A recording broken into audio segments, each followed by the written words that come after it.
এ পর্যায়ে আমি মাননীয় প্রধানমন্ত্রীকে আজকের সংবাদ সম্মেলনে সূচনা বক্তব্য প্রদানের জন্য সবিনয় অনুরোধ করছি। মাননীয় প্রধানমন্ত্রী। ধন্যবাদ।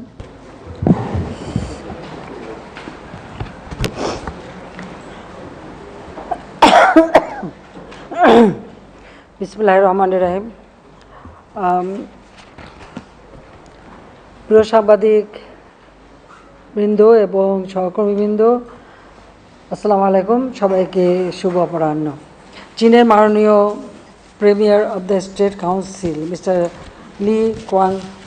লি সিয়াং এর আমন্ত্রণে, অর্থাৎ দ্য প্রাইম মিনিস্টার আমন্ত্রণে দ্বিপাক্ষিক সফরে আমি 8 থেকে 10 জুলাই 2024 চীন সফর করি। মাননীয় পররাষ্ট্রমন্ত্রী, মাননীয় অর্থমন্ত্রী, মাননীয় বেসরকারি বিনিয়োগ উপদেষ্টা, বিদ্যুৎ জ্বালানি প্রতিমন্ত্রী, ডাক ও টেলিযোগাযোগ ও আইসিটি প্রতিমন্ত্রী, বাণিজ্য প্রতিমন্ত্রী, ঊর্ধ্বতন সরকারি কর্মকর্তাবৃন্দ এবং একটি বাণিজ্য প্রতিনিধি দল আমার সফরসঙ্গী ছিলেন। 8 জুলাই বেজিং পৌঁছালে বিমানবন্দরে আমাকে লাল গালি সম্বর্ধনার মাধ্যমে স্বাগত জানানো হয়। 9 জুলাই সকালে এশিয়ান ইনফ্রাস্ট্রাকচার ইনভেস্টমেন্ট ব্যাংক AIIBর প্রেসিডেন্ট জিন লিকুন আমার সঙ্গে সৌজন্য সাক্ষাৎকার। আমি AIIBকে বাংলাদেশের অবকাঠামো উন্নয়ন, যেমন নদী খনন, জলবায়ু পরিবর্তন সহ উপযোগী খাতে বিনিয়োগের আহ্বান জানাই। এরপর আমি the rise of the tiger or the rise of Bengal tiger summit on trade, business and investment opportunities between Bangladesh and China শীর্ষক একটি ব্যবসায়িক সম্মেলনে অংশগ্রহণ করি। আমার সফরসঙ্গী ব্যবসায়ী প্রতিনিধিবৃন্দ এবং চীনের শীর্ষস্থানীয় ব্যবসায়ীগণ এতে অংশগ্রহণ করেন। সম্মেলনে আমি চীনা ব্যবসায়ী সম্প্রদায়কে বিশ্বের সবচেয়ে উদার বিনিয়োগ ব্যবস্থার সুবিধা নিয়ে বাংলাদেশে বিনিয়োগের আমন্ত্রণ জানাই। অবকাঠামো, আইসিটি, পর্যটন, কৃষি প্রক্রিয়াকরণ, শিল্প, নবায়নযোগ্য জ্বালানি সহ জ্বালানি খাত, জলবায়ু সহনশীল, স্মার্ট ফার্মিং, বর্জ্য ব্যবস্থাপনা, সবুজ প্রযুক্তি ও উন্নয়ন খাতে বৃহত্তর বিনিয়োগের আহ্বান জানাই। সেই সঙ্গে সঙ্গে আমাদের যারা সফরসঙ্গী ছিলেন ব্যবসায়ী প্রতিনিধি, তাদেরকে আমি আহ্বান জানাই যে আপনারা এই চীনের ব্যবসায়ীদের সাথে যৌথ উদ্যোগে বা তাদের সঙ্গে একটা পার্টনারশিপ গড়ে তুলে নিজেরা বিনিয়োগ করতে পারেন, সেই আহ্বানও জানিয়েছি। আমি এ সময় বাংলাদেশের 3টি বিশেষ পর্যটন অঞ্চল প্রতিষ্ঠার পরিকল্পনা ও সেখানে চীনের রিয়েল এস্টেট ও হসপিটালিটি খাতে বিনিয়োগের সুযোগের কথাও উল্লেখ করলে চীনের ব্যবসায়ী নেতৃবৃন্দ এ বিষয়ে যথেষ্ট আগ্রহ দেখান। চীনে বাংলাদেশ দূতাবাস, BSEC এবং চায়না ওয়ার্ল্ড সামিট উইং আয়োজিত এই সম্মেলনে চীনের vice minister of commerce Li Fei, China communication construction group company লিমিটেডের chairman Wang Tongzhou, HSBC China president ও CEO মার্ক ওয়াং, হুয়াওয়ের senior vice president Simon Lin বক্তব্য দেন এবং তাদের আগ্রহের কথা তুলে ধরেন। এই সম্মেলনে বাংলাদেশের 10টি কোম্পানির প্রতিনিধির সঙ্গে চীনের বিভিন্ন কোম্পানির 16টি সমঝোতা স্মারক ও চুক্তি সই হয়।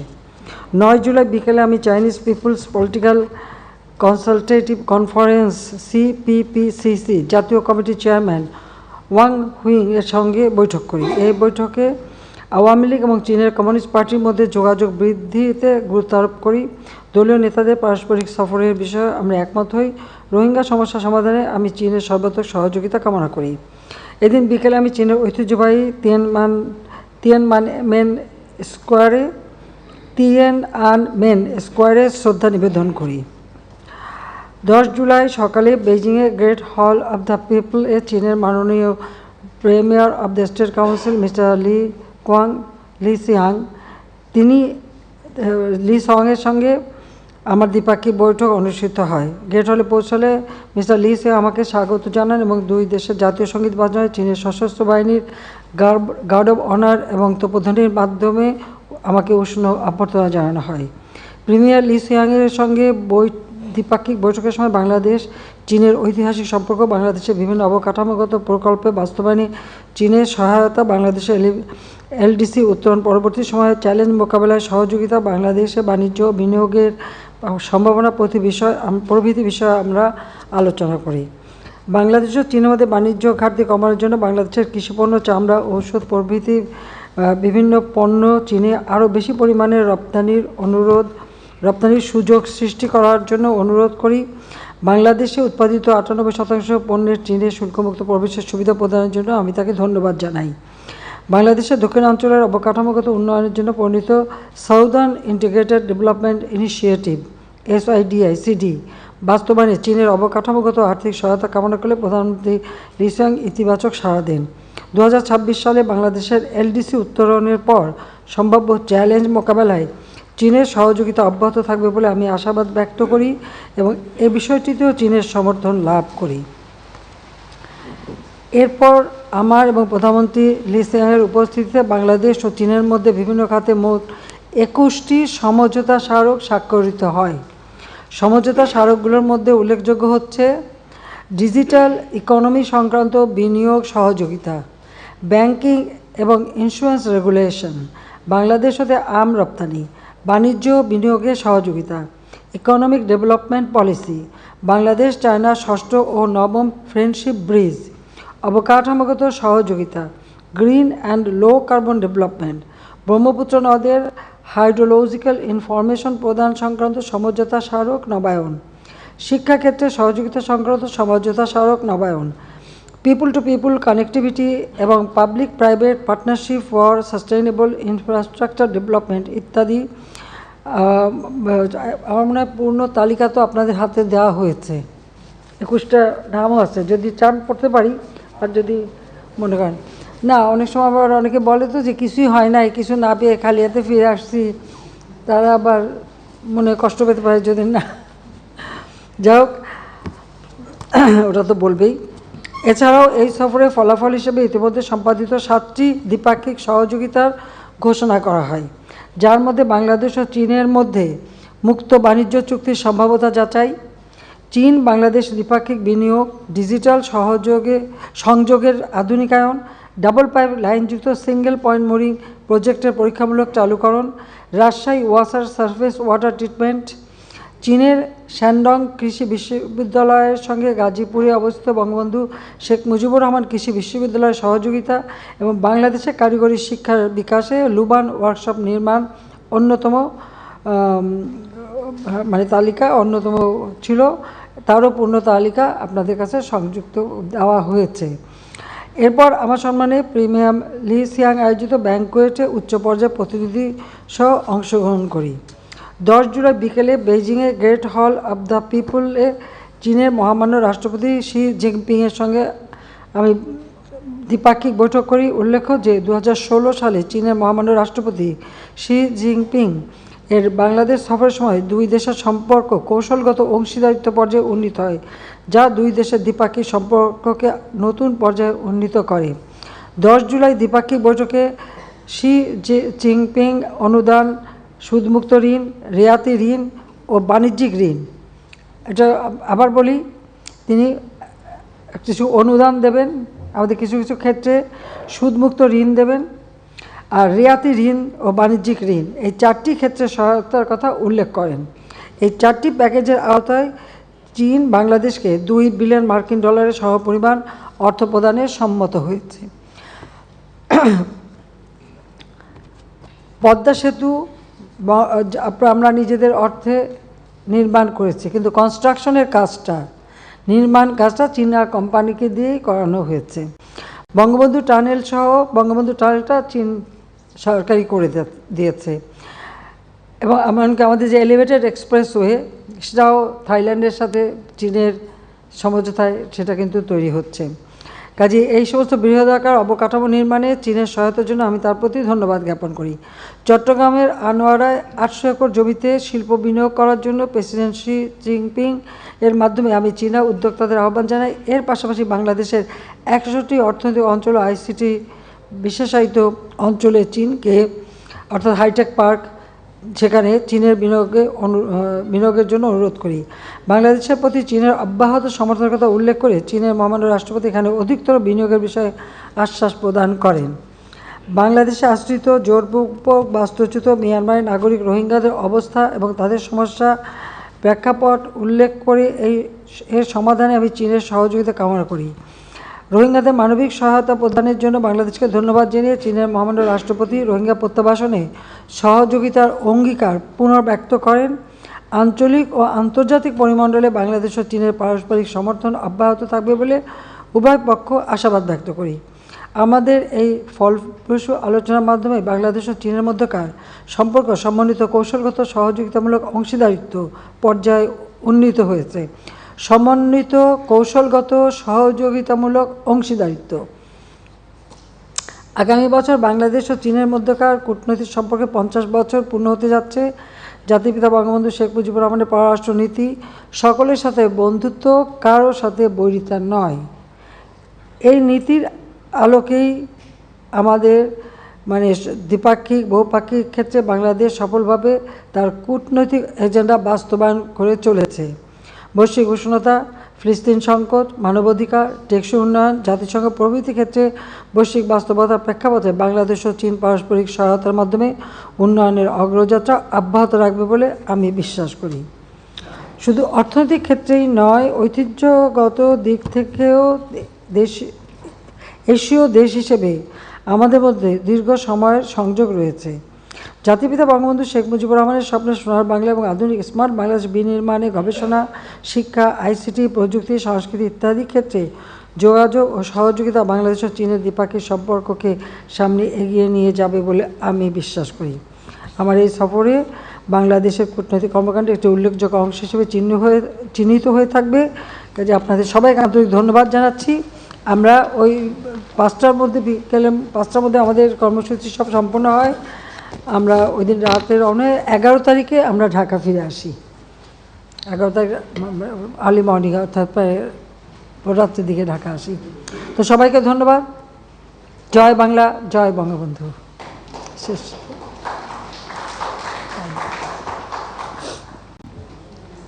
মাননীয় প্রধানমন্ত্রী, আমার নাম আতিকা রহমান, আমি RTV সিনিয়র রিপোর্টার।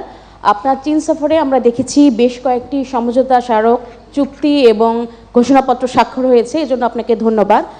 কিন্তু আমরা বেশ কিছু গণমাধ্যম এবং সামাজিক যোগাযোগ মাধ্যমে কিছু নেতিবাচক খবর দেখছি যে চীন সফরে বড় ধরনের প্রাপ্তি নেই এবং চীন সরকারের কাছ থেকে আমরা ঋণ সহায়তা পাচ্ছি না বড় ধরনের, এবং তারা অবকাঠামো উন্নয়ন সহ আমাদের যে উন্নয়নের অগ্রযাত্রা তাতে তারা বড় ধরনের ঋণ দিবে না। এই বিষয় নিয়ে আপনার মন্তব্য জানতে চাচ্ছি। ধন্যবাদ। আমি আমার বক্তব্য তো জানালাম। এই যে আমাদের 21টা সমঝোতা স্মারক এবং চুক্তি আমাদের চুক্তি করা হয়েছে, MOU স্বাক্ষর করা হয়েছে, সমঝোতা স্বাক্ষর করা হয়েছে, আবার কিছু নবায়নও করা হয়েছে। এখানে আছে 21টা, আর এদিকে আরও 7টা বিষয়। কাজে এইগুলি আমি জানি না যারা এই কথাগুলি বলে বেড়াচ্ছেন তারা কি জেনে বুঝে বলছেন নাকি শুধুমাত্র আমাকে হেয় করার জন্যই বলছে, সেটাই হচ্ছে প্রশ্ন। তার কারণ হচ্ছে যে আমি এটা খুব বেশি একটা গুরুত্ব দিই না, এই কারণে যে আমি তো সেই 81 সালে বাংলাদেশে আসার পর প্রতিটি ক্ষেত্রে এই ধরনের নেগেটিভ কথা শুনে অভ্যস্ত হয়ে গেছি। সবসময় আমার বুদ্ধি একটা গুজব ছড়ানো, নানা ধরনের কথা বলতে বলতে বলতে বলতে তাদের এত বেশি বলে যেটা যখন যারা বলতে দেন, এখানে আমার কিচ্ছু আসে যায় না। চীনের সাথে আমাদের, চীন কেন, আমি তার আগে ভারতে গেলাম, তাদের সাথে আমার সম্পর্ক বলে আসলে ভারতের কাছে দেশ বেচে দিছি। আর চীনে গেলাম, বলে কিছুই দেয় নাই। তো এটা তো বলেই আসছে। আর ভারতের কাছে দেশ বেচা, গোলামি স্বাক্ষর করা, চুক্তি স্বাক্ষর করা, এগুলি বাতিল করতে হবে সেই কথাও বলা, তো এটা তো একটা শ্রেণীর লোকের, এটা তাদের এক ধরনের মানসিক অসুস্থতা বলে মনে করি। এটা সম্পূর্ণ মানসিক অসুস্থতা ছাড়া এভাবে বানোয়াট কথা কেউ বলতে পারে না। তাদের প্রতি করুণাই হয় আমার তার বিরুদ্ধে কিছু বলার নাই। ঠিক আছে।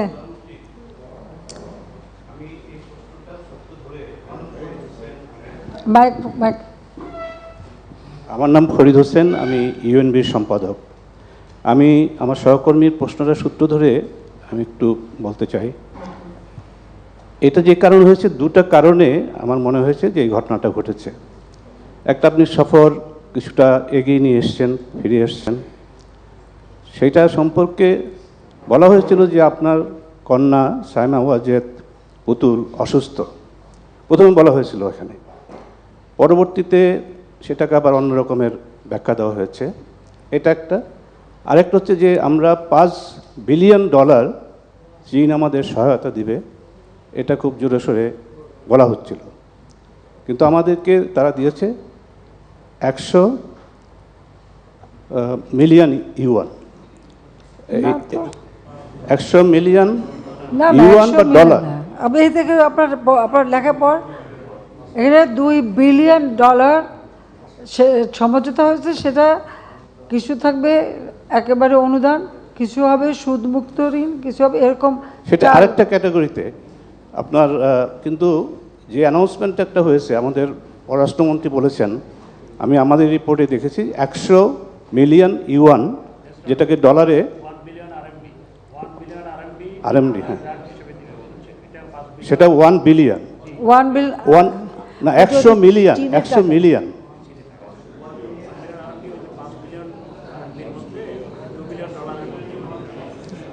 হ্যাঁ ঠিক আছে, বলেন। আচ্ছা না, শুনেনি তারপরে জবাব দেবো। হ্যাঁ, এই কারণে আপনার এই প্রশ্নটা এসছে। এবং আরেকটা জিনিস আমি আপনাকে জানাতে চাই, ভারতের বেশ কয়েকটা গণমাধ্যমে এবং বিশেষত ইকোনমিক টাইমসে আপনার এই কথাটা এইভাবেই লিখেছে যে upset PM Hasina Returns from China. এবং এই ধরনের প্রচারটা কিন্তু ভারতের গণমাধ্যমে বেশি হচ্ছে, এবং তারা এই কথাগুলো উল্লেখ করছে যে এটা হয় নাই, ওটা হয় নাই। সেইটার সূত্র ধরেই আমরা এখানে আপনার কাছে আপনার প্রতিক্রিয়া আরও বিস্তারিত জানতে চাই। ধন্যবাদ। তাহলে একটা বলতে হয় যে জিজ্ঞেস করতে হয় যে ভারতের গণমাধ্যমের কথা শুনে এখন আমাদের এখানে যারা কথা বললেন এরা তো আবার 2 দিন আগে বলছে যে ভারতের কাছ থেকে সব বিক্রি করে দিয়ে আসছি এবং চুক্তি করে আসছি, ভারত কি দেশ বিক্রি চুক্তিও করে আসছি। তখন কোনটা ঠিক? আমার মেয়েকে ওরা দাওয়াত দিয়েছিল, ওদের হেলথ মিনিস্ট্রি থেকে দাওয়াত পেয়েছিল, ওর যাওয়ার কথা।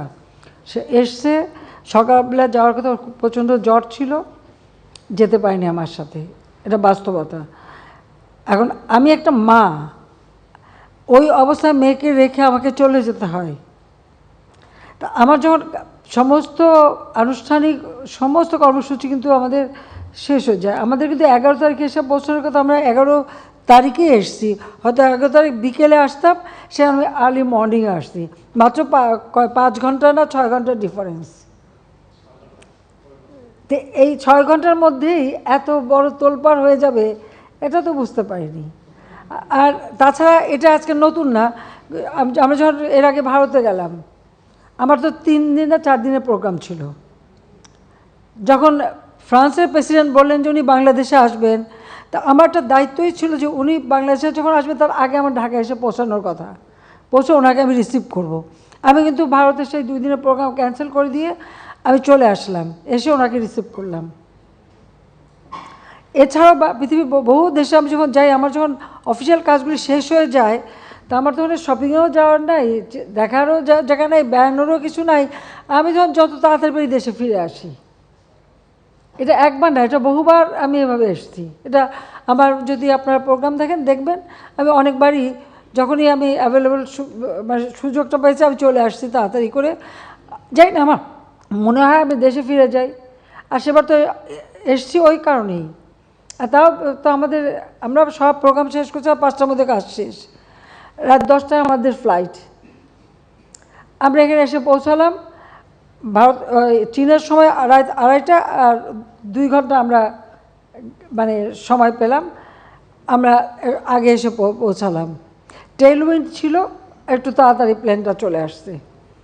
এটা হলো বাস্তবতা। এটাকে এত রং চং মাখায় এত কিছু বলা, তো যারা এই সব কথাগুলি বলে তাদেরকে যেন দেশবাসী একটু চিনে রাখে যে তারা এই ধরনের বানোয়াট কথাই বলে।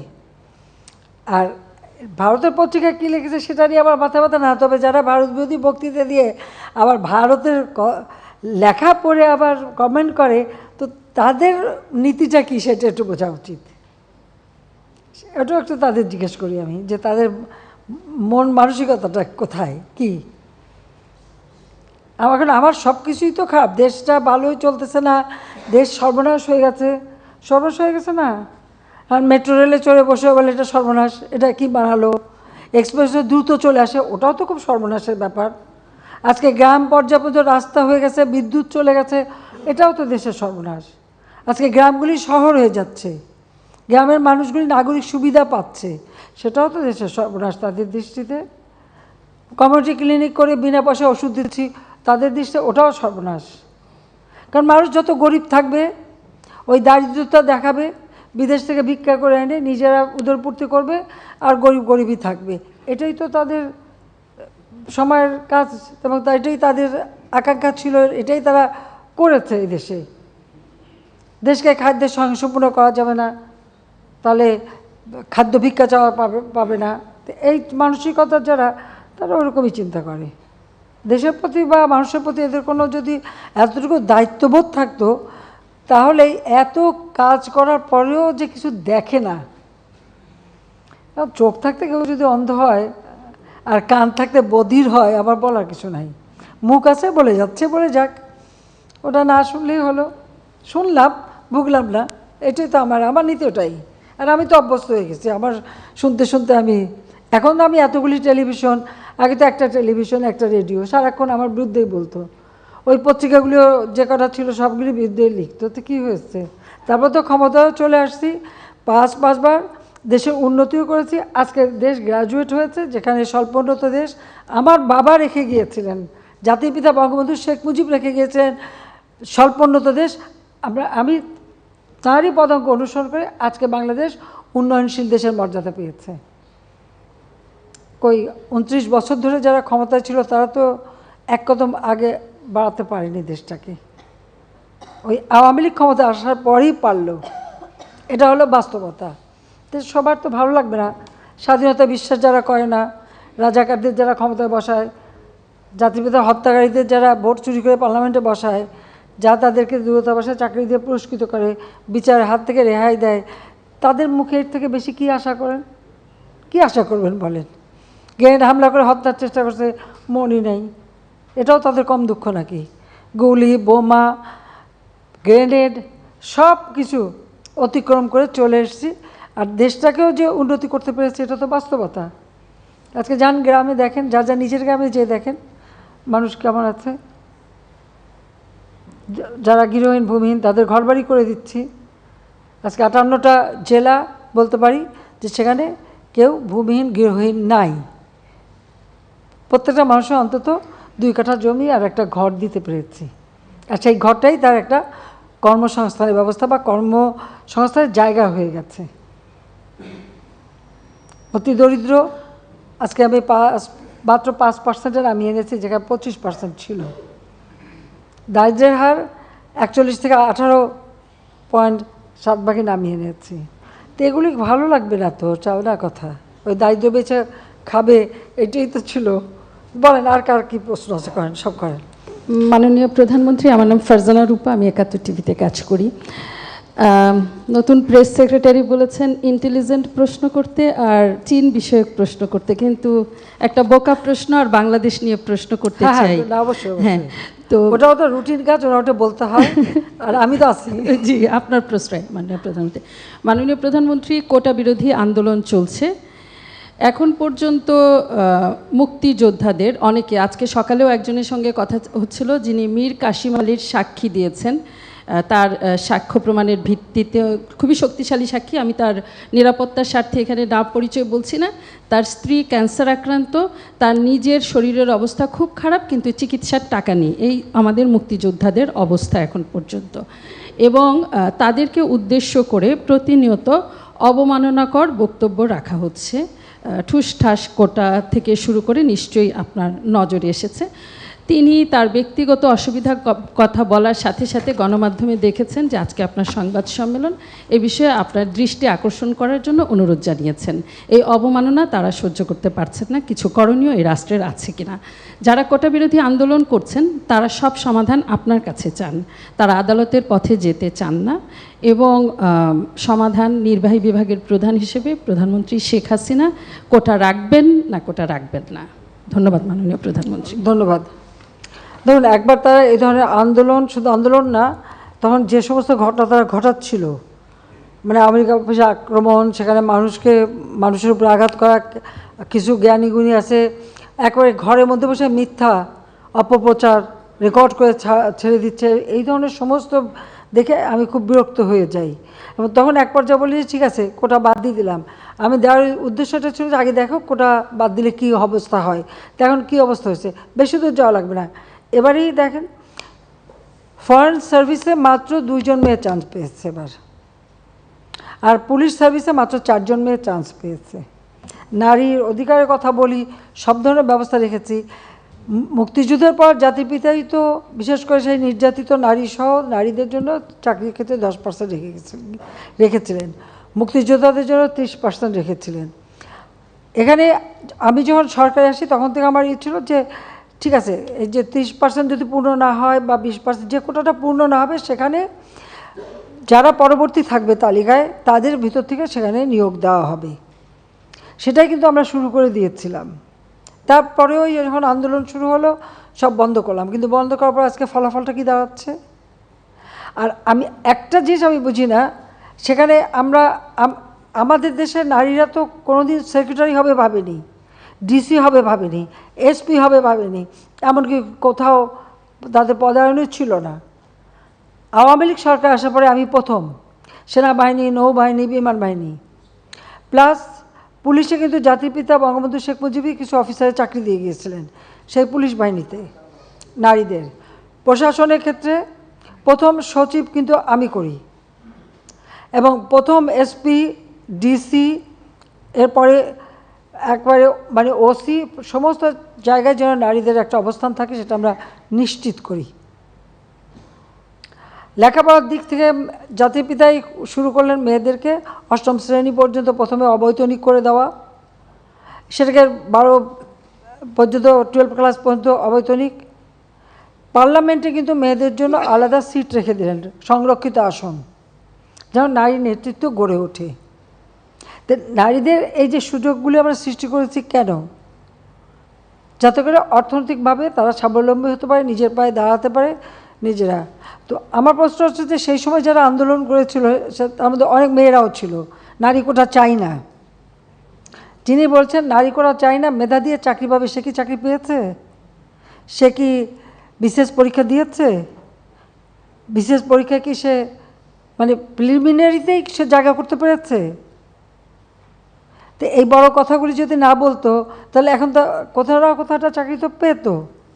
দ্বিতীয় কথা হচ্ছে আমাদের দেশের যে সমস্ত এলাকাটা যদি আপনি দেখেন, সব এলাকা তো সমানভাবে উন্নত না, অনগ্রসর সম্প্রদায়ও আছে, আর কোনো কোনো এলাকা সেই সব এলাকার মানুষের কি কোনো অধিকার থাকবে না? তো সেই অধিকারের কথা বিবেচনা করেই তো প্রত্যেক জেলা থেকেও যেন কেউ কোনো মানুষ অন্তত চাকরি পায় সেই ব্যবস্থা নেওয়ার কথা।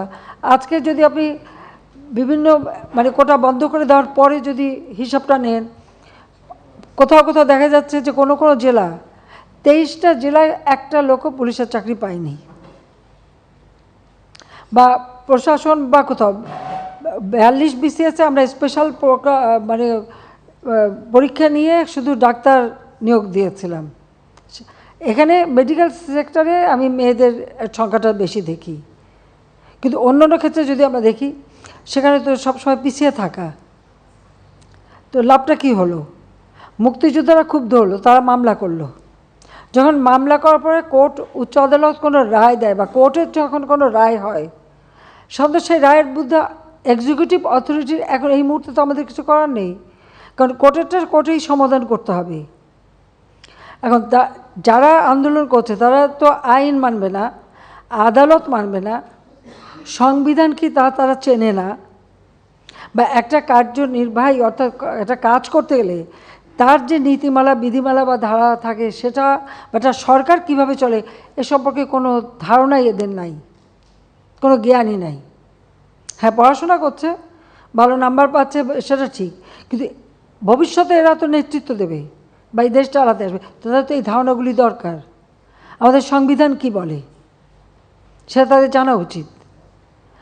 আমাদের একটা রাষ্ট্র পরিচালনায় কী ধরনের কাজ হয় সে সম্পর্কে তাদের কোনো ধারণা আছে? সে ধারণা তো আমরা দেখি না। আজকে যখন আদালতে চলে গেল, তা আদালতে সেটা সমাধান, এবং আদালত তাদের সুযোগ দিয়েছে, বলেছে আপনারা আসেন আর্গুমেন্ট করেন, বলেন, তা আদালতে যাক, বলুক না, তারা রাজপথেই সমাধান করবে। আর আমাকে বলছে আমি সত্যি কথা বলতে কি, আদালত যখন কথা বলেছে, আদালতে যখন চলে গেছে, তার যখন রায় হয়েছে, তো সেই রায়ের বিরুদ্ধে এখন এই মুহূর্তে আমার তো দাঁড়ানোর কোনো অধিকার নাই। এটা তো আমার সংবিধানও বলে না, আমার পার্লামেন্টও বলে না, কার্যপ্রণালী বিধিও বলে না, কিছুই না। যতক্ষণ পর্যন্ত আদালত থেকে সমাধান না আসবে ততক্ষণ আমাদের এখানে কোনো কিছু করার থাকে না। এটা বাস্তবতা, এই বাস্তবতা তাদের মানতে হবে। আর যদি না মানে কিছু করার নাই, আর রাজপথে আন্দোলন করতেই থাকবে, তবে কোনো ধ্বংসাত্মক কাজ করতে পারবে না। যতক্ষণ তারা শান্তিপূর্ণভাবে করে যাচ্ছে কেউ কিছু বলছে না। কিন্তু এর বাইরে যখন কিছু করবে, পুলিশের গায়ে হাত দেওয়া বা পুলিশের গাড়ি ভাঙা বা এভাবে আক্রমণ, এগুলি যদি করতে যায়, তাহলে তখন তো আইন তার আপন গতিতে চলবে, এখানে আমাদের কোনো কিছু করার নেই। কোটা আন্দোলন করবার আগে তাদের তো পরীক্ষার রেজাল্টগুলি দেখে নেওয়া উচিত ছিল, যে কোথায় তারা দাঁড়িয়েছে। আর দ্বিতীয় কথাটা হচ্ছে, মুক্তিযুদ্ধের বিরুদ্ধে এত ক্ষোভ কেন? মুক্তিযোদ্ধাদের নাতিপুতিরাও পাবে না, তাহলে কি রাজাকারের নাতিপুতিরা পাবে? সেটা আমার প্রশ্ন, দেশবাসীর কাছেও প্রশ্ন, যে রাজাকারের নাতিপুতিরা সব কিছু পাবে, মুক্তিযোদ্ধারা পাবে না। অপরাধটা কি? নিজের জীবন বাজি রেখে, নিজের পরিবার সংসার সব কিছু ফেলে দিয়ে যারা মুক্তিযুদ্ধে অংশগ্রহণ করেছিল, দিন রাত খেয়ে না খেয়ে, কাদা মাটি ভেঙে, রোদ বৃষ্টি ঝড় সব মোকাবেলা করে, যুদ্ধ করে এই দেশের বিজয় এনে দিয়েছিল। আর বিজয় এনে দিয়েছিল বলেই না আজকে সবাই উচ্চ পদে আসীন, আজকে গলাবারে কথা বলতে পারছে। ধরে তো ওই পাকিস্তানিদের বুটের লাথি খেয়ে চলতে হতো। আজকে আমি কথা বলছিলাম যে কোনোদিন বিদেশে যেতে গেলে আগে একটা ভিসা নিতে যেতে হতো করাচিতে, কারণ যখন করাচি রাজধানী, এরপর রাজধানী হলো ইসলামাবাদ, তারপরে হলো পিন্ডি।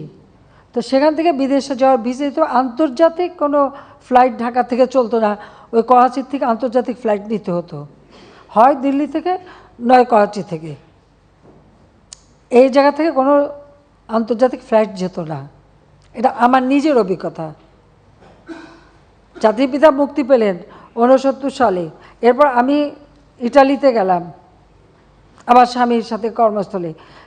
যাওয়ার জন্য আমাকে করাচিতে যেয়ে 2 রাত থেকে ওখান থেকে ভিসা নিয়ে তারপর আমি আন্তর্জাতিক ফ্লাইট ধরতে পারলাম। এইটা ছিল আমাদের অবস্থাটা। তো এরা তো ছেলেমেয়েরা তো ওটা দেখেনি, বা এখন যারা লাফাচ্ছে, এমনকি 15 বছর আগের বা 20 বছর আগে বাংলাদেশ সম্পর্কেও তারা বোধহয় জানে না। আওয়ামী লীগ ক্ষমতা আসার আগে বাংলাদেশের অবস্থাটা কী ছিল? ঢাকা বিশ্ববিদ্যালয় সহ বিশ্ববিদ্যালয় ছিল অস্ত্রের ঝড়জানানি, বোমাবাজি আর সেশন জট।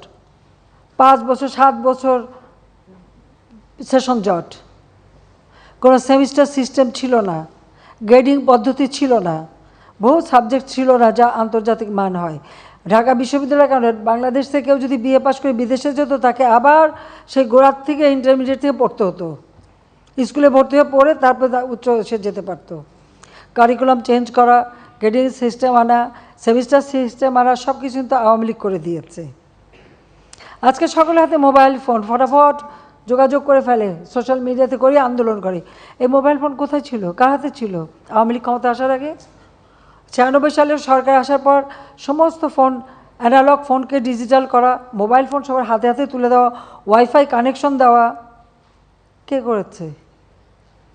আওয়ামী লীগ সরকার করেছে। আর করেছে বলে আজকে সেটা ব্যবহার করে এখন নানা রকম রাষ্ট্র কিভাবে চলবে সেই নীতিমালা, সেটা তো আমাদের সংবিধানে দেওয়া আছে।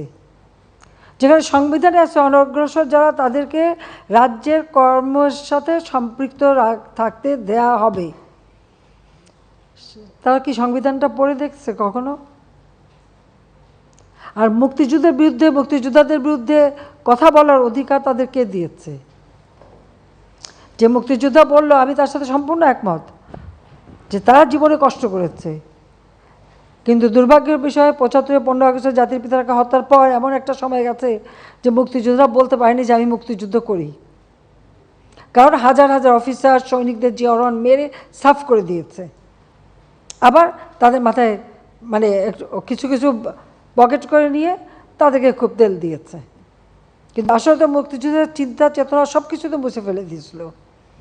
মনে হলো যে পাকিস্তানের আবার প্রদেশ হয়ে গেছি আমরা, সেই জায়গায় নিয়ে যাচ্ছিল।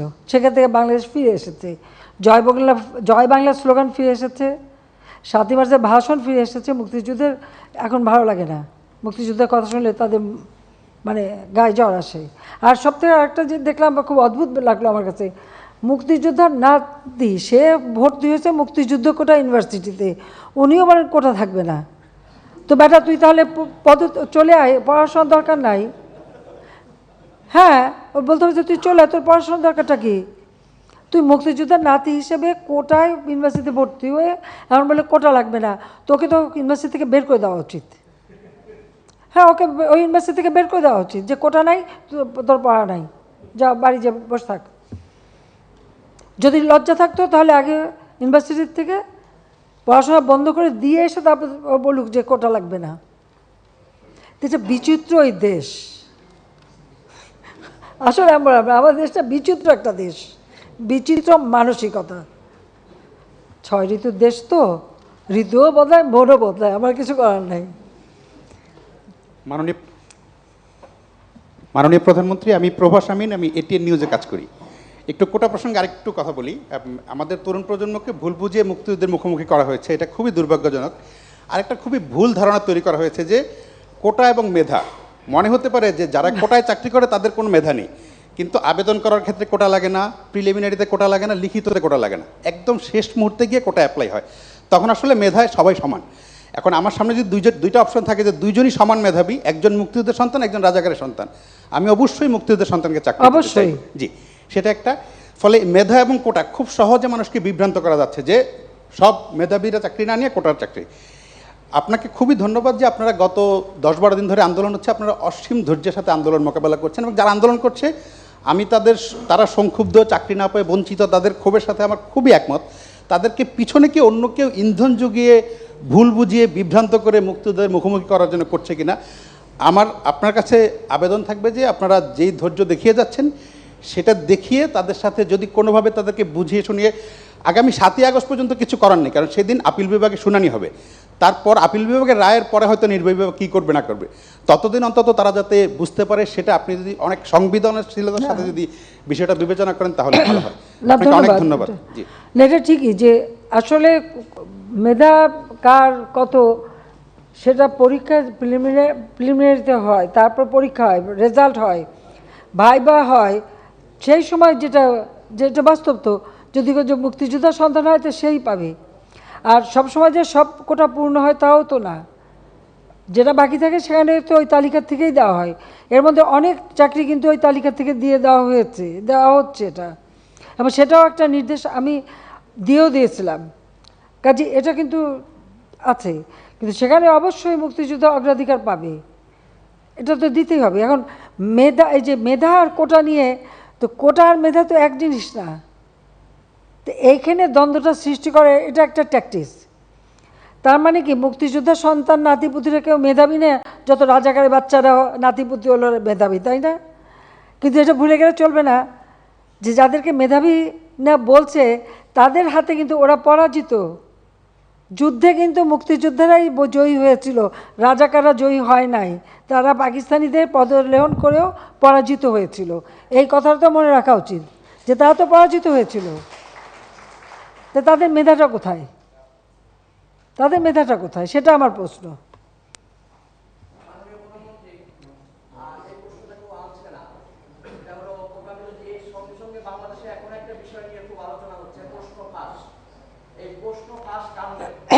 এই কাণ্ড নিয়ে বিভিন্ন পত্রপত্রিকায় আমরা দেখতে পাচ্ছি, সামাজিক যোগাযোগ মাধ্যমেও দেখতে পাচ্ছি যে এরকম খবর আসছে যারা প্রশ্ন ফাঁসের সঙ্গে জড়িত তাদের তো আইনের আয়তায় আনা হয়েছে এবং তারা বিচারে সোপর্দ হয়েছে। বেশ ভালো কথা, এটা একটা উত্তম কথা, আমাদের জন্য একটা ভালো মেসেজ। কিন্তু যারা এই প্রশ্ন ফাঁসের যারা বেনিফিশিয়ারি, যারা এই প্রশ্ন ফাঁসের মধ্য দিয়ে যারা ভালো ছাত্র না কিন্তু তারা আজকে বিসিএস অফিসার হয়েছেন, যারা এরকম প্রশ্ন ফাঁসের সুযোগ নিয়ে যারা আজকে বড় বড় পদে প্রশাসন ক্যাডার থেকে বিভিন্ন মাধ্যমে যারা আজকে বসে আছেন, এরা যদি বিচারে সোপর্দ হয় এরা যদি অপরাধ করে থাকে প্রশ্ন ফাঁস করে, তাহলে যারা প্রশ্ন ফাঁসের বেনিফিশিয়ারি হিসাবে যারা ওটা নিয়ে যারা পাশ করলো, যারা বড় বড় পদে বসে আছে, তারা আইনের শপথ হবে না কেন?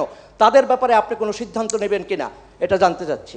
আমি একটা কথা বলি, 24 BCS পরীক্ষা হয়েছিল 2002 বা 3 এই সময়। ওই বিএনপি আমলে সেই সময় যে পরীক্ষা হতো আর যত চাকরি হতো, এটা কিন্তু কারো পরীক্ষা টরীক্ষা না, ওই হাওয়া ভবন থেকে তালিকা পাঠানো হতো আর সেই তালিকাই হতো। এবং সেই সময় ঢাকা কলেজে পরীক্ষা হয়, একটা বিশেষ কামরা তাদের জন্য আলাদা রাখা হয়, যেখানে বসে তারা পরীক্ষা দিয়ে পাশ করে চাকরিতে ঢোকে। তখন কোনো উচ্চবাচ্য নাই। এই যে প্রশ্নপত্র ফাঁস বা কোনো কিছু, এই যে অনিয়মগুলি তো তখন থেকে শুরু। আমরা সরকারে আসার পর 2009 থেকে কিন্তু সম্পূর্ণ এই জিনিসটা বন্ধ করে দিয়েছিলাম, এবং যারা এর সঙ্গে জড়িত ছিল তাদেরকে ওখান থেকে সরিয়ে দেওয়া হয়েছিল। 2018-র পরে এই যে কোটা আন্দোলন এইসব কিছু হবার পর এই গ্রুপটা আবার কী করে যেন এখানে জায়গা করে ফেলে, যেটা এখন ধরা পড়েছে। আমরা কিন্তু একটা জিনিস, অনেক সময় এগুলি ধরতে গেলে অনেকে বলবে এটা প্রচার হলে ভালো হবে না, ইমেজ নষ্ট হবে, অমুক হবে। আমি তাতে বিশ্বাস করি না। বলে কিসের ইমেজ নষ্ট হবে? অন্যায় বা অবিচার যেটা করবে তাকে আমি ধরবই, তাতে আমার উপরে যত মানে ইমেজ হোক কী হোক, এটা আমি পড়া করবো না। তাদের ধরতেই হবে, তাদের বিরুদ্ধে ব্যবস্থা নিতেই হবে, কারণ এগুলি যদি সয়ে নেওয়া যায় তাহলে এটা চলতেই থাকবে। এটা যাতে আগামী চলতে না পারে তার জন্য ব্যবস্থাটা নেওয়া হয়েছে। এটা অনেকে মনে করতে পারে যে আমাদের সময় না, এটা শুরু করছে সেই জিয়াউর রহমানের আমল থেকেই। আর খালেদা জিয়া এসে তো আরও একদম বেশি। আর তখন তো তালিকা আসতো, সব কিছু তালিকা, এবং যা তালিকা ওটা মানতেই হবে, না মানলে কেউ জানে বেঁচে থাকতে পারবে না। এই তো ছিল বাংলাদেশের অবস্থা, সেটা ভুলে গেলে চলবে?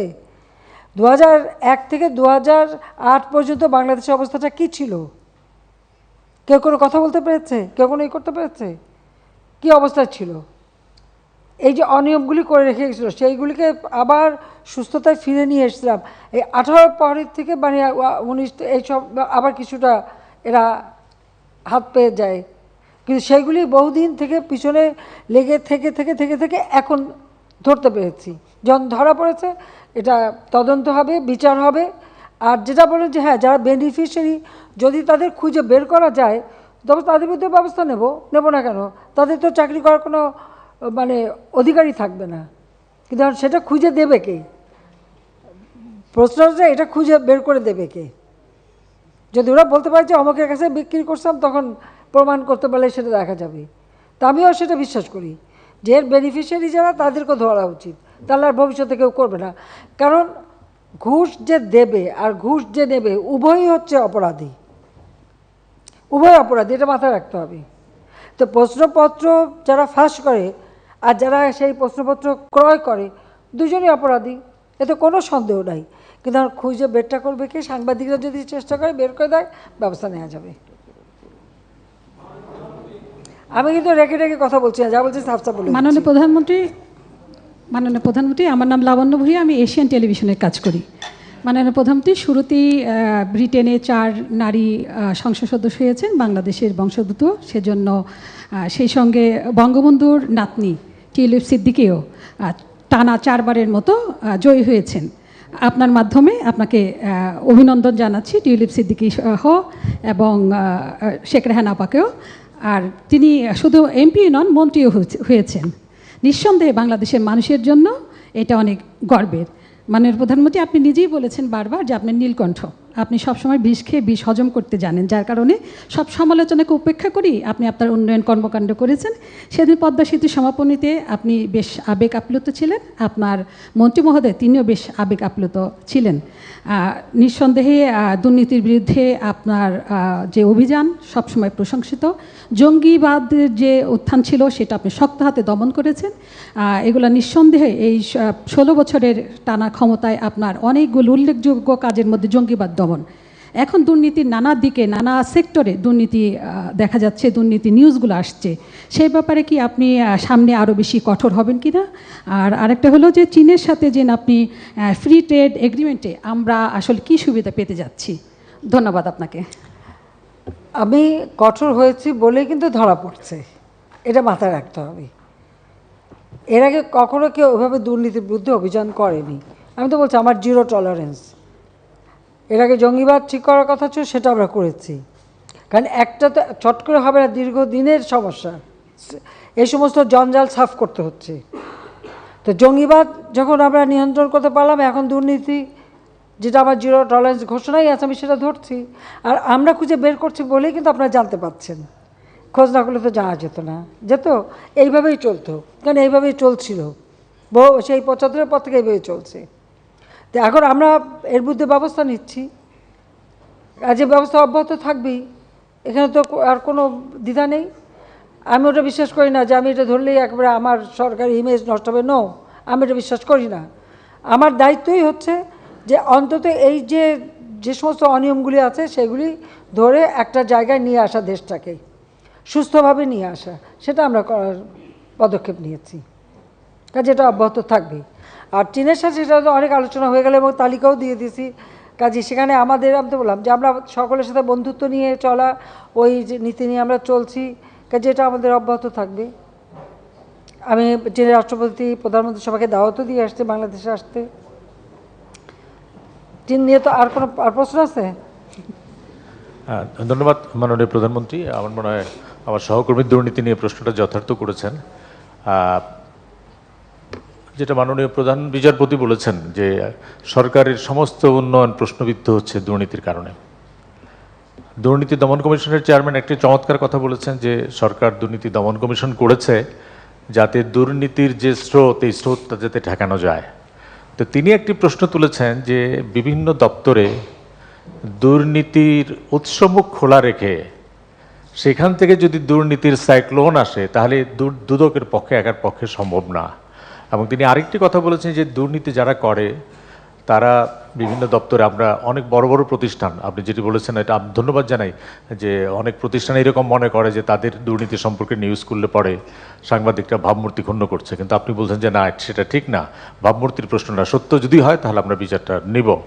তো আমরা দেখেছি সাংবাদিকরা চেষ্টা করেছেন তাদের দিক থেকে যতটা সম্ভব, কিন্তু আমরা 2-3টি জায়গায় দেখছি যে তথ্য প্রবাহের ক্ষেত্রে একটা ঘাটতি হচ্ছে, যার ফলে সাংবাদিকরা কাজ করতে পারছে না। একটি হচ্ছে যেমন রপ্তানি আয় নিয়ে একটা মানে সমন্বয়হীনতা, বাংলাদেশ ব্যাংক, এপিবি এবং কি বলে এনবিআর, এইটি আপনার মাননীয় উপদেষ্টা মহোদয় বলেছেন।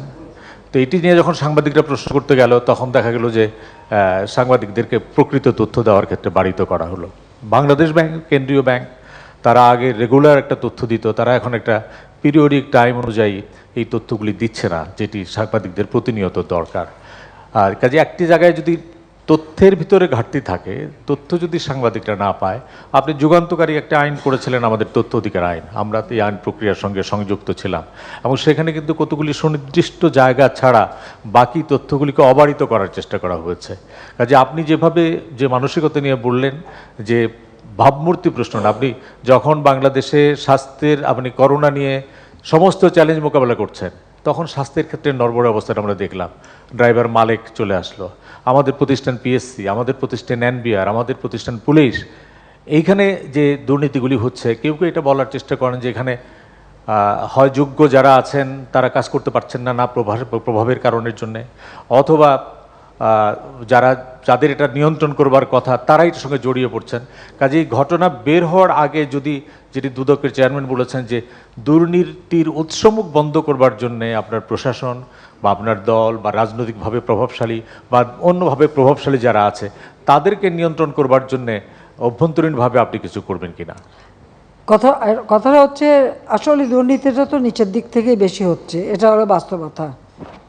তার উৎসমুখ, সেটা কোন জায়গায় কোন উৎসমুখ কয়টা খুঁজবেন। আর তথ্যের ব্যাপারে যেটা বলবো যে এনবিআর যখন তথ্য দেয় সে হিসাব করে তার ট্যাক্স কত আসলো, সে ওইটা বুঝে বলে। আর আমাদের হিসাব থেকে, বাণিজ্য থেকে যখন বলে তখন তারা কতটা রপ্তানি করতে পারলো সেটা বলে।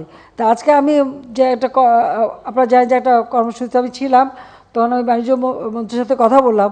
আমি বললাম যে অন্ততপক্ষে এই যে তোমাদের একটা হিসাব যে আমার এত রপ্তানি হলো, আর এনবিআর হিসাব করা দেখে যে তার ট্যাক্সটা কতটুকু, রাজস্বকে কতটুকু পেলো, ওইটা কম হলেই সে মনে করে যে কম হলো। বিষয়টা তো সেরকম না, এটার একটা সামঞ্জস্যতা থাকা দরকার। কাজে ওটাকে ওইভাবেই দেখতে হবে যে এনবিআর তার ট্যাক্স কত পেলাম বা রাজস্ব কত পেলাম সেইটার হিসাব নিয়েই সে বেশি থাকে। আর বাণিজ্য মন্ত্রণালয় ভাবে যে না তাদেরটাই ঠিক।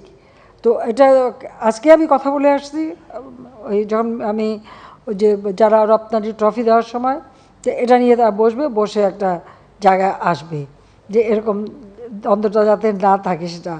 আর একটা হচ্ছে যে স্বাস্থ্য থেকে শুরু করে সব জায়গায় দুর্নীতি তো এমন পর্যায়ে ছিল যে কোনো কাজই তো করা যেত না। সেক্ষেত্রে ধীরে ধীরে তো আমরা অনেকটা সহায় নিয়ে আসছি। আর কোভিডের সময় বিষয়টা ছিল, সত্যি কথা বলতে কি, আমাদের কতগুলি নিয়ম আছে। একটা জিনিস কিনতে গেলে টেন্ডার দাও, তারপর সরকারি টাকা, ওইগুলি করতে গেলে পরে তো রুগী বাঁচানো যেত না। তখন আমাকে কতগুলি সিদ্ধান্ত নিতে হয়েছে তখন, যেটা ওই সমস্ত দরকার নাই। আমার এখন সিরিঞ্জ কিনতে হবে, এখন যদি আমি টেন্ডার দিয়ে যাই তাহলে ভ্যাকসিন দেবো কবে? আমি সোজা প্লেন পাঠিয়ে দিয়েছি, কোথায় পাওয়া যায়? ছোট সিরিঞ্জ লাগবে, পাওয়া যায় না, বড়টা দাম বেশি। আমি বলি হোক দাম বেশি, আমার এক্ষুনি দরকার, কাজে আমাকে আনতে হবে। আমি 3 দিনের মধ্যে আমি প্লেন পাঠালাম, যা পেলাম কিনে নিয়ে 4 দিনের মধ্যে 5 দিনের মধ্যে আমি নিয়ে আসলাম। এখন যদি ওটার উপরে দুর্নীতি ধরতে চান ধরতে পারেন, কিন্তু তখন আমার কাছে ছিল মানুষ বাঁচানোটাই হচ্ছে ফরজ। মানুষকে আমি কীভাবে বাঁচাবো? আমার ভ্যাকসিন কিনতে হবে, ভ্যাকসিন বুকিং দিতে হবে। সরকারিভাবে করতে গেলে দীর্ঘ সময় মানে ইয়ে করতে হবে, টেন্ডার করতে হবে, টাকা দিতে হবে, হেন তেন। আমি কি করব?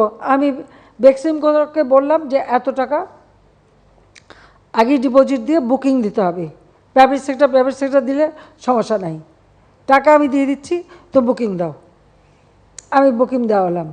ভ্যাকসিন রাখার জন্য আমার ফ্রিজার দরকার, -70 বা 75 এই ধরনের ফ্রিজার আমার অভাব। একমাত্র কিছু কিছু ফার্মাসিউটিক্যাল আছে, সেটা তো এনাফ না, এখন আমাদের কিনতে হবে। আমি এখন টেন্ডার দিয়ে কিনতে গেলে আমার কত সময় লাগবে? আর সোজা অনলাইনে বুকিং দিয়ে কোথায় পাওয়া যায় প্লেনে করে উঠায় নিয়ে চলে আসবে। স্যানিটাইজার আনতে হবে, বিরাট মেশিন, প্লেনে ধরে না, ডিসমেন্টেল করে ভেঙে ওগুলি নিয়ে এসে এখানে লাগায়, তারপর আমরা এই যে পিপি তৈরি, বিভিন্ন তৈরি করা এবং সেগুলিকে স্যানিটাইজ করে সাপ্লাই দেওয়া। আমি তো এইভাবে কাজ করেছি। এখন যে এই সব জায়গায় দুর্নীতি সব দুর্নীতি ধরতে পারবেন।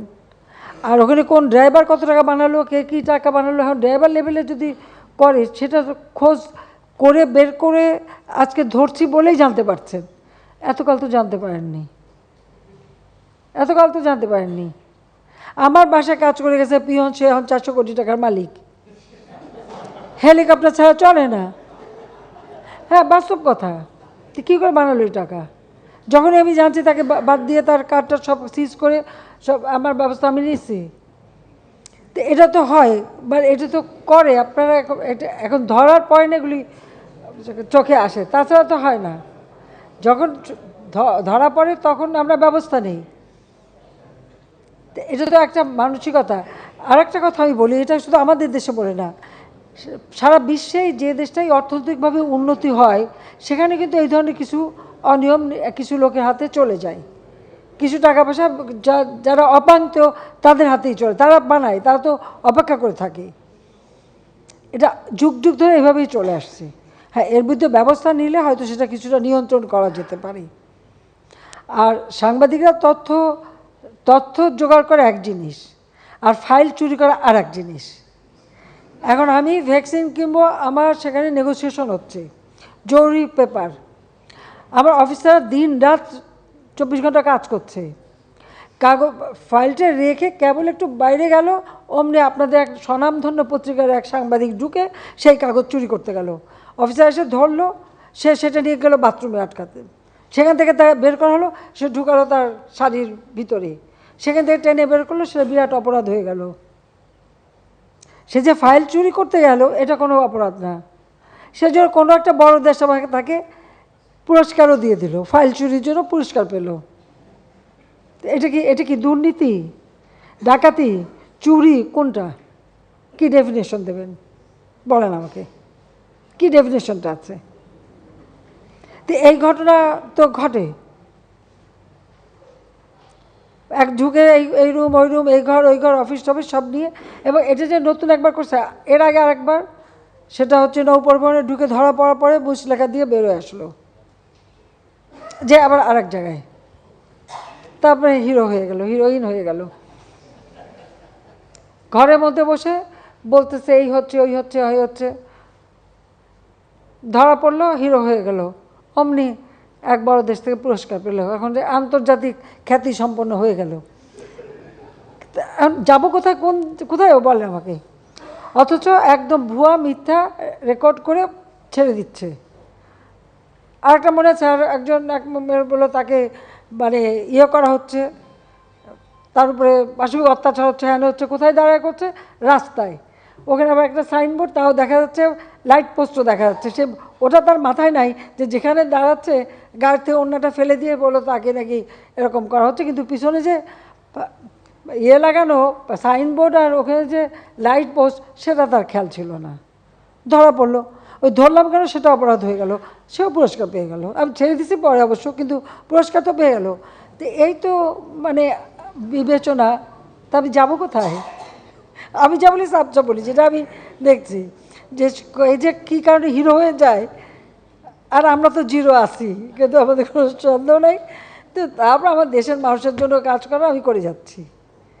তবে আমরা তো যখন ধরছি হাতে হাতে ধরা পড়বে যারা, ব্যবস্থা আমরা নেব। আর আপনারা খোঁজ খবর নেন। আর বাংলাদেশ কেন, সারা বিশ্বে এটা যে বড় বড় পত্রিকার মালিক, চ্যানেলের মালিক, এগুলো তো যারা বড় লোক তারাই হয়, সাধারণ মানুষ তো চালাতে পারে না। এটাও তো ঠিক, তাদের ধরতে গেলে নানা কথা শুনতেও হবে, কিন্তু তারপরে আমি যখন আসি ছাড়বো তো না, অন্য কারোর কথা জানি না, আমি তো ছাড়বো না, সে যেই হোক।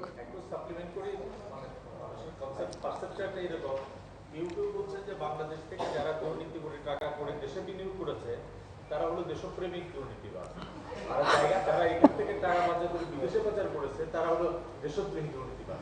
মাননীয় প্রধানমন্ত্রী, দুর্নীতি হলো ড্রেন, ডান দিকের পানিও খারাপ, বাম দিকেও পানি খারাপ, কাজে দেশপ্রেমিক দুর্নীতিবাজ আর দেশদ্রোহী দুর্নীতিবাজ বলে কোনো কথা নেই। এটা একদম বাস্তব কথা। দুর্নীতির বিরুদ্ধে কথা বলবে, আর এই যে গরিবের রক্ত চুষে খাওয়া, যেই মানে একটা মানে সংবিধিবদ্ধ একটা প্রতিষ্ঠানের দায়িত্ব থেকে টাকা মেরে দেওয়া বা বিদেশে পাচার করা বাই করা, কারো কারো ক্ষেত্রে সেটা অপরাধ না, সে তখন দেশপতি, আর তার বিচার হতে পারবে না। লেবারের টাকা মেরে খেলে বিচার হতে পারবে না, সেই বিচার নিয়ে প্রশ্ন উঠবে। অথচ অন্যের বেলায় এক ড্রাইভার টাকা চুরি করলে তার দোষ, আর এরা যে বড় চুরি করতেছে সেটা বড়। তাও আমরা চুরিটা যদি খুব বড় অঙ্কে হয়ে যায় তাহলে বোধহয় দোষ থাকে না, দোষটা টাকা দিয়ে ঠেকে যায়, এটাই মনে হয়। আর তাছাড়া কী বলবো, আর বলার কিছু নেই। তবে আমি আবারও বলবো যে হাত যখন দিয়েছি আমি ছাড়বো না, যেখানেই হোক যেই হোক, আমার কে বন্ধ সে আমি কেয়ার করি না। এখানে মানে আপন পর কোনো কিছু আমি জানি না, কাজেই যেখানেই পাবো আমি যখন জিরো টলারেন্স বলছি, জিরো টলারেন্স কি আমি সেটা করে ছাড়বো যতদূর পারি। মাননীয় প্রধানমন্ত্রী, আমার নাম শাহরিয়ার খান, আমি বিজনেস স্ট্যান্ডার্ড। বড় জায়গাটায় বোধহয় আমরা একটু গাফিলতি করে ফেলছি। এই সুযোগেই তারা আমাদের কোমলমতিদেরকে আদালত বিরোধী, মুক্তিযুদ্ধ বিরোধী, সংবিধান বিরোধী করে তুলছে। কিন্তু এই জায়গাটায় আমাদের একটু হাত দিতে হবে, তা না হলে এরা কিন্তু ভিকটিম, এদের উপর আমরা রাগ করতে পারি, এদের উপর রাগ করার কিছু নাই, এরা হুজুগে মাতে, তারা ভিকটিম, এই ধরনের অপবুদ্ধিজীবীদের অপকৌশলের ভিকটিম, তাদেরকে আমাদেরকে মুক্ত করতে হবে, এটা একটা বড় কাজ। আরেকটা বিষয় মাননীয় প্রধানমন্ত্রী, আমি তো বিশেষ পত্রিকাগুলির সাথে আমাদেরও যোগাযোগ আছে, ওদের দুইটা হেডলাইন লেখা থাকে, যদি আপনি ভারতের সাথে বেশি চুক্তি টুক্তি করে আসেন তাহলে হ্যাঁ বলে দেশ বিক্রি, আর খবর নাই যদি আপনি একটু কনজারভেটিভ ডিল করে আসেন তাহলে কিছুই পায় নাই। আর চায়নার ক্ষেত্রে তো লেখা ছিল হচ্ছে যে চায়নার ডেট ট্র্যাপে বাংলাদেশ, কেন এত এত চুক্তি হয়েছে, কিন্তু আপনার পরিমিতির কারণে হেডলাইনটা চেঞ্জ করতে হয়েছে, যেটাকে তারা বলছে যে কিছুই পান নাই। আমরা তো ওখানে যারা ছিলাম দেখেছি যে এইসব বড় বড় কর্পোরেশন দৌড়াদৌড়ি করেছে, চুক্তি সই করলে 100 বিলিয়ন করা যেত, কিন্তু বাংলাদেশের রেস্ট্রেইনের সময় শ্রীলঙ্কার পথে বাংলাদেশ যাবে না।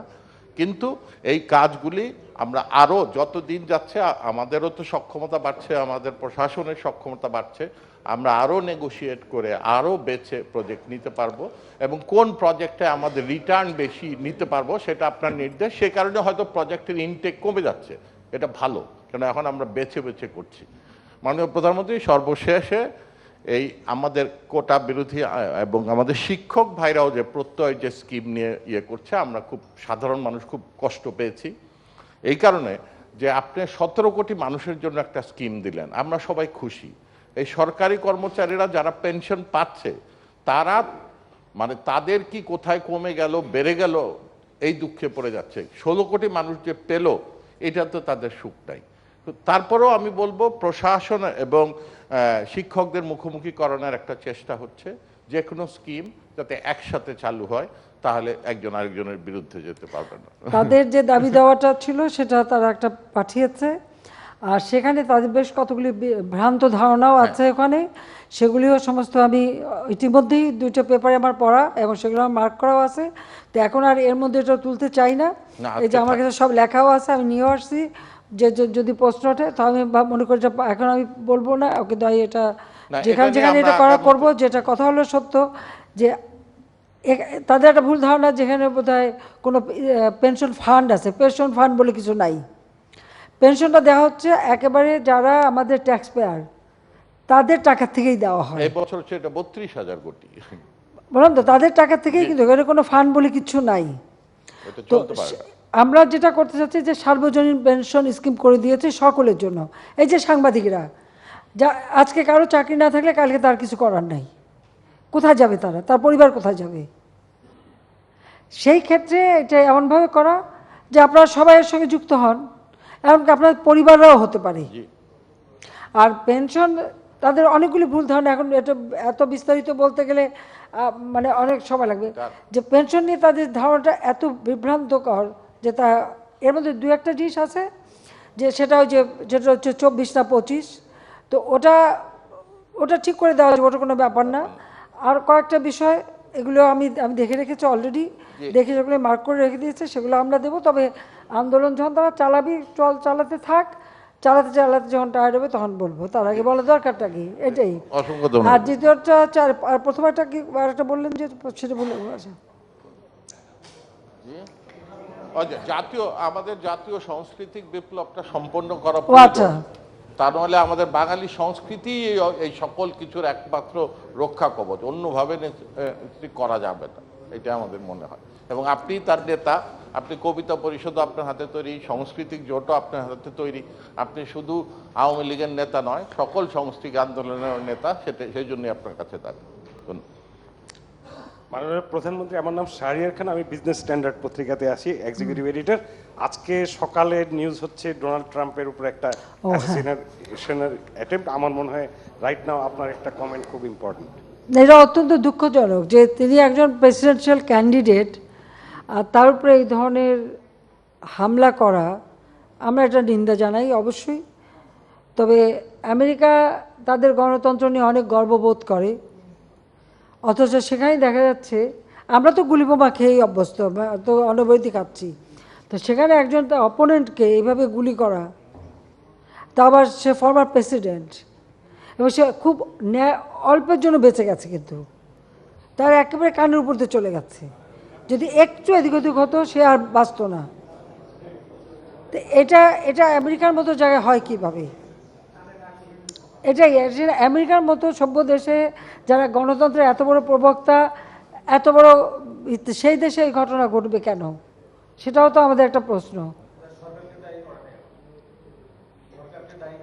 না, সরকারকে, বাংলাদেশে হলে তো সরকারকে দায়ী করতো, আর যদি না এক গ্রুপ সরকারকে দায়ী করতো, আর এক গ্রুপ যেমন আমি গ্রেনেড হামলা, আমি ভেঙে করে গ্রেনেড নিয়ে নিজেই মারছি বলে দিল, এখানে তো বলার তো কোনো ইয়ে নাই, লাগাম ছাড়া, তো এটা লাগাম ছাড়া, তো সেটাই হয়। কিন্তু ওখানে কিন্তু ওরাও সরকারকে দায়ী করে, আর প্রেসিডেন্ট বাইডেনও এটাকে মানে করছে, মানে নিন্দা করছে যে সেটাও ওটা অ্যাকসেপ্টেবল না, গ্রহণযোগ্য না। কাজে এইটুক সভ্যতা তারা আছে। তা আমার মনে হয় যারা এই যে কথায় আমাদের দেশে সব দোষারোপ করার চিন্তা, তাদের এখান থেকে শিক্ষা নেওয়া উচিত। তবে এই ঘটনাটা সত্যি খুব দুঃখজনক যে একমাত্র প্রেসিডেন্সিয়াল ক্যান্ডিডেট তাকে এভাবে হামলা করা বা করা, তারা এটা নিয়ন্ত্রণ করতে পারছে না। আর আছে কিছু আছে যে আর বলে আছে আর বলে আছে প্রশ্ন, ঠিক আছে।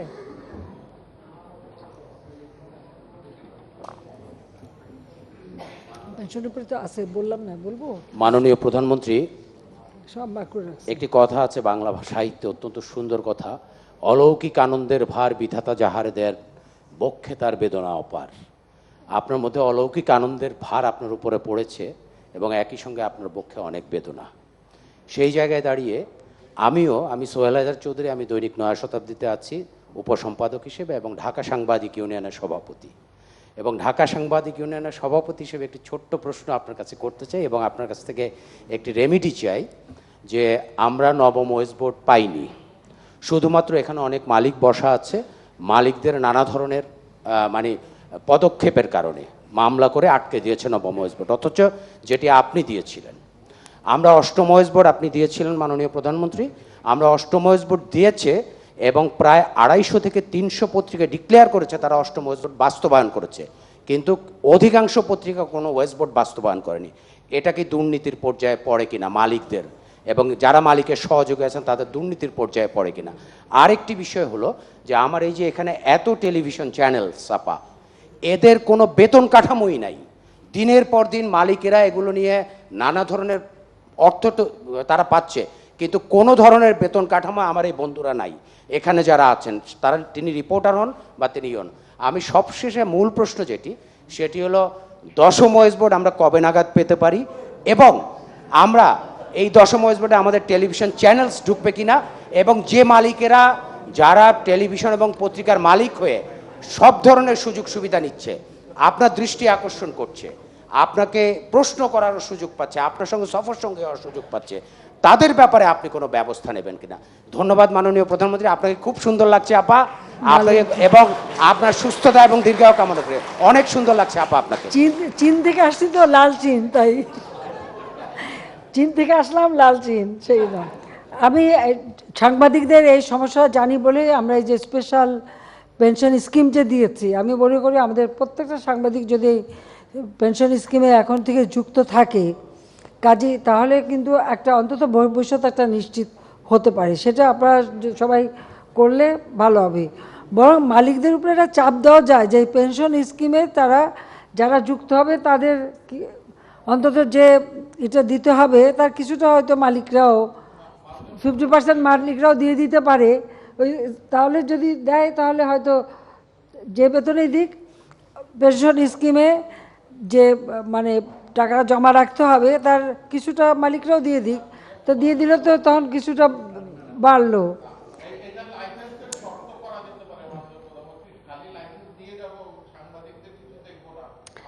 আর কি করবো, লাইসেন্স দিচ্ছি দেখে তো এত চাকরি হচ্ছে, না হলে হতো না তো। মাননীয় না প্রধানমন্ত্রী, না, লাইসেন্স দিচ্ছি বলেই তো চাকরিটা হচ্ছে। মালিকটা কিন্তু প্রভিডেন্ট ফান্ডের টাকাই দেয় না, ওখানে আইন আছে ওয়েজ বোর্ডে যে যতটুকু শ্রমিকের কাছ থেকে কেটে নেওয়া হবে সমপরিমাণ ওয়েজ বোর্ডে আছে, সমপরিমাণ মালিককে দিতে হবে। মালিকরা কিন্তু সেটি করেন না এবং আমাদের সামনে আজকে আমরা বামপন্থীদের একটু যে হয়, নাইম ভাই বোধহয় প্রেস সেক্রেটারি বাম দিকে প্রশ্ন করার সুযোগ বেশি পেয়েছি আমরা। যাই হোক মাননীয় প্রধানমন্ত্রী, আপনি চাইলে যদি একটু আইন করে দেন, মাননীয় তথ্য ও সম্প্রচার মন্ত্রী সেখানে যথেষ্ট ভূমিকা থাকবে আমি জানি এবং তিনি যথেষ্ট আন্তরিক। ঠিক আছে, এটা নিয়ে আমরা আলোচনা করবো ওয়েজ বোর্ডের ব্যাপারে। আর তবে এখানে তো আবার একটা নবাব হয়ে আছে, সেখানে তো নবগিরি দেখানো হয়, তো আমরা কি করব, কোথায় যাব? যাই হোক, তারপরে বলবো তা বেসরকারি খাত উন্মুক্ত করেছি বলেই তো যেটুকু কাজের সুযোগ। আর আমি তো বললাম যে আমি সারা বাংলাদেশের মানুষের এই সার্বজনীন পেনশন স্কিম, আমি আবারও বলবো যেটা নিজের ভবিষ্যৎটা রক্ষা করার জন্য এটা করা উচিত। আর একটা কথা আমি বলি, পেনশন স্কিম সব কটার ব্যাপারেই প্রযোজ্য, যেটা শুধু একজনই না। যেমন পেনশন যে চাকরি করে সে পেনশন পায়, কিন্তু পেনশন স্কিমে কিন্তু পরিবারের সবাই যুক্ত হতে পারে। বিভিন্ন ধাপ আছে, সেই ধাপে পরিবার সকলেই কিন্তু যুক্ত হতে পারে। কাজে সেটা যুক্ত হলে পরে তো ভালো একটা নিজের মানে পরবর্তীকালে আয়ের একটা সুযোগ সৃষ্টি হবে। সেই বিষয়টা খেয়াল রেখে সবাই করলে পর অন্তত কিছুটা তো নিজের মানে নিশ্চয়তা থাকবে ভবিষ্যতের।